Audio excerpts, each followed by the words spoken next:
Acute kidney injury या acute kidney failure के बाद आगे दूसरी इसकी जो मेन टाइप है वो है chronic kidney failure. Chronic kidney failure को अगर आप खुद भी स्टडी करें तो आम मेडिकल सिस्टम में इनक्योरेबल, नाकाबिल इलाज कहा जाता है, जबकि होम्योपैथी में इसके असबाब को मद्देनज़र रखते हुए क्रॉनिक को भी कई टाइप्स में तकसीम किया जाता है और इसके जो असबाब रिवर्सेबल हैं उन टाइप्स को रिवर्सेबल समझा जाता है और उनका बेहतरीन होम्योपैथी में इलाज किया जाता है और हो सकता है। आइए अब हम देखते हैं कि क्रॉनिक किडनी फेलियर की कौन कौन सी टाइप्स हैं और उसमें से वो कौन सी टाइप्स हैं जिनका होम्योपैथी में बेहतरीन इलाज मुमकिन है। क्रॉनिक किडनी फेलियर में जो सबसे पहली इसकी टाइप है वो है हाई ब्लड प्रेशर से होने वाला किडनी फेलियर। चूँकि हाई ब्लड प्रेशर भी क्रॉनिक डिजीज़ है, 10-10, 15-15, 20-20, 30-30 साल से लोगों को हाई ब्लड प्रेशर होता है और लंबे अरसे से लोग इसकी दवाएं खा रहे होते हैं। चूँकि हाई ब्लड प्रेशर को इरिवर्सेबल समझा जाता है, इसलिए इसकी वजह से होने वाले किडनी फेलियर को भी लाइलाज समझा जाता है, जबकि हकीकत ये है कि हाई ब्लड प्रेशर बज़ाते खुद कोई बीमारी नहीं है। इसकी आगे बहुत सी टाइप्स हैं, इसकी बहुत सी वजूहात होती हैं और उसमें से बहुत सी तो इतनी सिंपल होती हैं कि थोड़े से इलाज से मुस्तकिल तौर पर हाई ब्लड प्रेशर ठीक हो सकता है। अगर न्यूट्रिशनल ट्रीटमेंट के ज़रिए और होम्योपैथिक मेडिसिन के ज़रिए एलोपैथिक दवाएं ब्लड प्रेशर की ख़त्म कर दी जाएं और मरीज़ का एलोपैथिक दवाओं के बग़ैर ब्लड प्रेशर नॉर्मल हो जाए तो उसके गुर्दे भी ठीक होने के इम्कानात पैदा हो जाते हैं। तो ब्लड प्रेशर की वजह से जब गुर्दे ख़राब हो रहे हों तो उसमें होम्योपैथी की बहुत सी दवाएं काम आ सकती हैं। सबसे पहले तो मरीज़ की अपनी मिजाजी दवा है जो उसकी माइंड, उसकी बॉडी और उसकी टोटलिटी ऑफ सिम्टम्स के मुताबिक जो भी उसकी मेडिसिन बनेगी, और आम तौर पर जो उसमें मेडिसिन काम आ सकती हैं वो हैं glonoine, plumbum met, cuprum, arsenic, cuprum aceticum, digitalis, phosphorus, picric acid और veratrum viride. Chronic kidney failure में हाई ब्लड प्रेशर के बाद दूसरा नंबर आता है डायबिटीज़ का। तो डायबिटीज़ की भी यही बात है कि अगर आप खुद नेट से सर्च करें तो इसको आज दुनिया डिजीज़ मानती ही नहीं है। न्यूट्रिशन साइंस इतनी तरक्की कर रही है, आप खुद यूट्यूब से, नेट से स्टडी कर सकते हैं। पाकिस्तान के अंदर भी बहुत से ऐसे लोग हैं जिन्होंने सिर्फ डाइट के ज़रिए अपनी डायबिटीज़ को मुकम्मल तौर पर ठीक कर लिया है कि उन्हें अब किसी डायबिटीज़ की दवा की ज़रूरत नहीं है और दवाओं के बग़ैर उनकी शुगर मुकम्मल तौर पर कंट्रोल है और वो एक सेहतमंद ज़िंदगी गुजार रहे हैं। तो जब बेहतरीन किस्म के ग़िज़ाई इलाज से ख़ुद डायबिटीज़ ही रिवर्स हो सकती है तो फिर डायबिटीज़ के इफ़ेक्ट्स जो गुर्दों पर हो रहे हैं वो रिवर्स क्यों नहीं हो सकते? तो होते हैं। अल्हम्दुलिल्लाह मेरे पास इसके काफ़ी केसेस शिफायाब हो चुके हैं और इसमें जो होम्योपैथी की मेडिसिन काम आ सकती हैं, सबसे पहले तो मरीज़ की अपनी मिजाजी दवा होगी और उसके अलावा डायबिटीज़ की वजह से होने वाले किडनी फेलियर में दर्ज झैल दवाएँ हमारे काम आ सकती हैं। Terebinthina, carbolic acid, helleborus, phosphorus, picric acid, ammonium carb, arsenic, belladonna, cuprum ars, pulsatilla, glonoine, morphinum, opium, kali bromatum और यूरिया। इसके अलावा मरीज़ की तबीयत, उसकी सिम्टम्स, उसकी कंडीशन के मुताबिक कोई और मेडिसिन भी हो सकती है। उसके बाद क्रॉनिक किडनी फेलियर में नेक्स्ट नंबर है पॉलीसिस्टिक किडनीज़ का। जब किडनी के अंदर सिस्ट्स बन जाती हैं और उन सिस्ट्स में फ्लूइड्स भरता है तो उसकी वजह से किडनी का अपना फंक्शन डिस्टर्ब हो जाता है और बाज़ औक़ात किडनी काम करना छोड़ जाते हैं। तो पॉलीसिस्टिक किडनीज़ को भी आम तौर पर एलोपैथी में लाइलाज समझा जाता है और इसकी वजह से आगे फिर अगर गुर्दे फेल हो रहे हैं तो जाहिर है उसको भी लाइलाज ही समझा जाएगा। लेकिन पॉलीसिस्टिक किडनीज़ में होम्योपैथी की दवाएँ थूजा, मेडोरिनम और मरीज़ की अलामात के मुताबिक पल्साटीला वगैरह और काफ़ी सारी मेडिसिन हैं जो इस डिज़ीज़ में या इस कंडीशन में हमारे काम आ सकती हैं। पॉलीसिस्टिक किडनीज़ के बाद है मेम्ब्रेनस नेफ्रोपैथी। तो इसमें किडनीज़ की जो वेस्ट फिल्टिंग मेम्ब्रेन्स हैं वो डैमेज हो जाती हैं और उसकी वजह से गुर्दे काम करना छोड़ जाते हैं।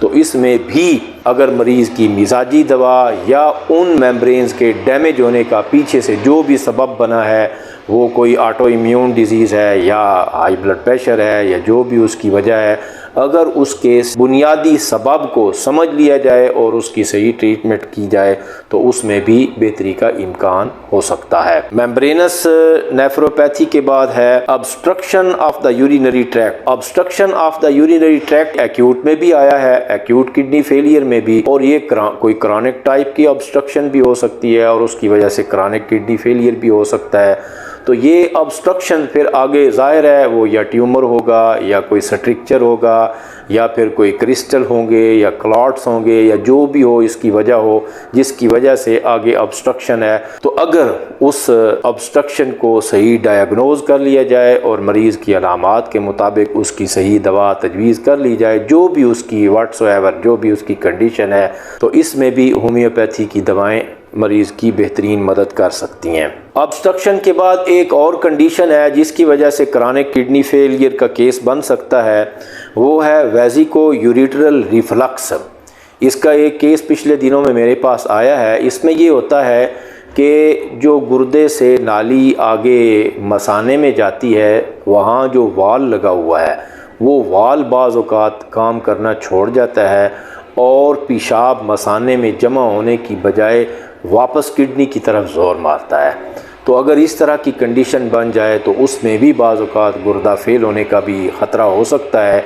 तो इसमें भी अगर मैं समझता हूँ कि अगर सही होम्योपैथिक ट्रीटमेंट की जाए मरीज़ की पूरी सिम्टम और उसकी कंडीशन के मुताबिक और उसकी पूरी ज़हनी और जिस्मानी अलामात को मद्देनज़र रखते हुए उसकी सही मिजाजी मेडिसिन निकाली जाए और वो मरीज़ पर अप्लाई की जाए, तो ऐसे मरीज़ों को भी होम्योपैथी से बेहतर किया जा सकता है। उसके बाद अगला नंबर है रेकरेंट किडनी इन्फेक्शन। अगर बार बार किडनी में या यूरिनरी ट्रैक्ट में इन्फेक्शन होती रहे तो उसकी वजह से भी बाज़ औक़ात गुर्दे कमज़ोर हो जाते हैं, और अगर ये केस बहुत ज़्यादा लंबा चलता रहे या इन्फेक्शन सवीर किस्म की होती रहे, ये सुजाक में भी हो सकता है, या इन्फेक्शन या इन्फ्लेमेटरी कंडीशन ये आजकल ग़िज़ाओं से भी होती है। बाज़ औक़ात बाहर से भी इन्फेक्शन अंदर जा सकती है और बाज़ औक़ात बॉडी में भी ये इतनी सवीर किस्म की कोई इन्फ्लेमेटरी कंडीशन पैदा हो सकती है जिसमें आज आगे जाकर फिर सुपुरेशन की कंडीशन बन सकती है।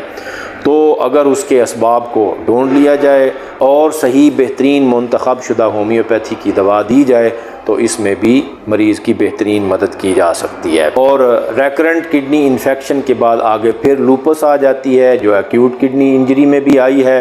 तो लूपस की वजह से एक्यूट किडनी फेलियर का केस भी बन सकता है और क्रॉनिक किडनी फेलियर का केस भी बन सकता है, और इसमें दवाएं वही आएंगी जो पहले लिस्ट में आपको बता चुका हूं। लूपस के अलावा भी और कई सारी ऑटो इम्यून डिजीजेज हैं जिनकी वजह से क्रॉनिक किडनी फेलियर हो सकता है। और ऑटो इम्यून डिजीजेज के बारे में मैं आपको ये बताना चाहूँगा कि ऑटो इम्यून डिजीज़ में आम मेडिकल सिस्टम में आम तौर पर स्टीरॉइड्स दी जाती हैं और स्टीरॉइड्स का काम है इम्यून सिस्टम को मज़ीद दबाना, मज़ीद सप्रेस करना।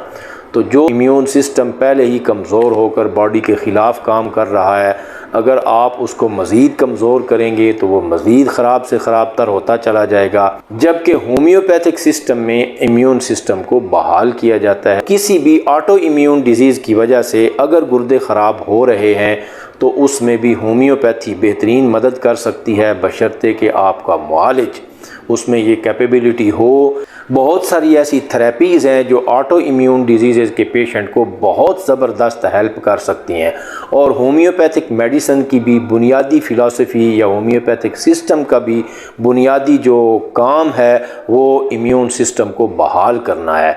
तो अगर इम्यून सिस्टम पहले से बेहतर काम करना शुरू कर दे तो उसकी वजह से होने वाली गुर्दे की ख़राबी भी बेहतर हो सकती है। ऑटो इम्यून डिजीज़ के अलावा क्रॉनिक किडनी फेलियर का सबब विरासती असबाब भी हो सकते हैं। कुछ फैमिलीज़ ख़ानदान ऐसे होते हैं जिनमें आखिर पर या जवानी में या बुढ़ापे में आम तौर पर सारे लोगों के गुर्दे फेल होते हैं। एक फ़ैमिली मेरे भी ज़ेरे इलाज है जिनके काफ़ी लोगों का मैंने इलाज किया है, कुछ लोगों को बहुत ज़्यादा फ़ायदा भी हुआ है। और अगर हेरिडिटरी कॉजेज़ को लिया जाए तो अगरचे उसका इलाज करना बहुत ही मुश्किल है, लेकिन जो न्यूट्रिशन साइंस है अब वो ये कहती है कि जेनेटिक प्रॉब्लम्स को और विरासती असबाब को भी बहुत हद तक बेहतर किया जा सकता है। और अगर इस तरह का केस मुकम्मल तौर पर शिफायाब ना भी हो सकता हो तो उसको बेहतर किया जा सकता है, उसकी हेल्प की जा सकती है या उसकी डिज़ीज़ की प्रोग्रेस को स्लो किया जा सकता है, और जो केस पहले चंद माह में एंड तक पहुंचने वाला है उसको कई साल तक बचाया जा सकता है, उसकी हेल्प की जा सकती है। हेरिडिटरी कॉजेज़ के बाद क्रॉनिक किडनी फेलियर में नेक्स्ट नंबर है एन इन्फेक्शन। इन्फेक्शन का आगे मैं इन्फ्लेमेशन में ज़िक्र कर चुका हूँ, उसको रिपीट करने की ज़रूरत नहीं। और उसके बाद फिर नेक्स्ट नंबर है a drug that is toxic to kidneys. कोई ऐसी दवा जो किडनी को नुकसान पहुंचा सकती है, और वो कौन कौन सी दवाएं हो सकती हैं। अगर आप नेशनल किडनी फाउंडेशन की वेबसाइट को स्टडी करें तो उसके अंदर टॉप मोस्ट पर पेन किलर मेडिसिन्स हैं, और उसके बाद मेडिसिन्स के अंदर ही अल्कोहल भी आता है, चूँकि वो भी एक किस्म का केमिकल है और उसके इफ़ेक्ट्स भी केमिकल इफ़ेक्ट्स की तरह के ही हैं। तो अल्कोहल की वजह से भी गुर्दे ख़राब हो सकते हैं। और उसके बाद एंटीबायोटिक्स अगर बार बार इस्तेमाल किए जाते हैं तो वो भी किडनी को डैमेज कर सकते हैं। और लैक्सेटिव दवाएं, कब्ज़ कुशा दवाएं जो लंबा अरसा लोग लेते रहते हैं वो भी बाज़ औक़ात किडनी को डैमेज करती हैं। और उसके बाद कंट्रास्ट डाई, जिसका हम एक्यूट किडनी फेलियर में भी जिक्र कर चुके हैं, वो भी क्रॉनिक किडनी फेलियर का सबब बन सकती हैं। और उसके बाद कुछ एंटी एलर्जिक मेडिसन हैं जो क्रॉनिक किडनी फेलियर का सबब बन सकती हैं। अच्छा, अब इन दवाओं के बारे में जो ख़ास बात याद रखने वाली है वो ये है कि मैंने ऐसे केसेस भी देखे हैं जिन्होंने कई साल पहले ऐसी दवाएं इस्तेमाल की थी और कई साल बाद जाकर गुर्दे उनके ख़राब हुए। 2-2, 4-4, 6-6 साल बाद जाके होता ये है कि किडनी डैमेज उस वक्त ही हो जाते हैं, लेकिन जब वक्त गुज़रने के साथ साथ पूरी बॉडी उम्र के लिहाज से कमज़ोर होती है या उम्र के लिहाज से मज़ीद गुर्दे कमज़ोर होते हैं तो उस वक्त उसके इफ़ेक्ट सामने आते हैं। डैमेज पहले हो चुका होता है, ऐसे कई केसेस मैंने देखे हैं। उसके बाद नेक्स्ट नंबर है IgA ग्लोमेरुलोनेफ्राइटिस। ये एक किस्म की एंटीबॉडीज़ हैं जो बाज़ औक़ात बहुत ज़्यादा बॉडी में बननी शुरू हो जाती हैं, तो इसकी वजह से भी क्रॉनिक किडनी फेलियर हो सकता है। उसके बाद नेक्स्ट नंबर है हैवी मेटल पॉइजनिंग, जैसे कि लेड, या फिर जो हकीम लोग कुश्ते वगैरह खिलाते हैं, तांबे का कुश्ता, चांदी का कुश्ता, सोने का कुश्ता, पारे का कुश्ता, ये भी किडनी के अंदर जाकर बैठ जाते हैं, इनके डिपॉजिट और वो किडनी को बंद कर देते हैं और उसकी वजह से भी गुर्दे फेल होते हैं। हमारे पाकिस्तान, हिंदुस्तान में ऐसे बहुत सारे केसेस होते रहते हैं। और ये हैवी मेटल पॉइजनिंग की वजह से जो गुर्दे ख़राब होते हैं वो भी मैंने कई ऐसे केसेस देखे हैं कि कई साल बाद भी होते हैं, यानी 5, 7, 10 साल पहले कहीं बंदे ने कोई कुश्ता खाया और उसकी वजह से गुर्दे इतना अरसा बाद जाकर ख़राब होते हैं। और उसकी वजह भी वही है जो मैंने पहले ड्रग्स में बताई है कि किडनी ख़राब होने उस वक्त से शुरू हो जाते हैं और फिर वक्त के साथ साथ जब बॉडी और गुर्दे कमज़ोर होते हैं तो उस वक्त फिर उनका इजहार होता है।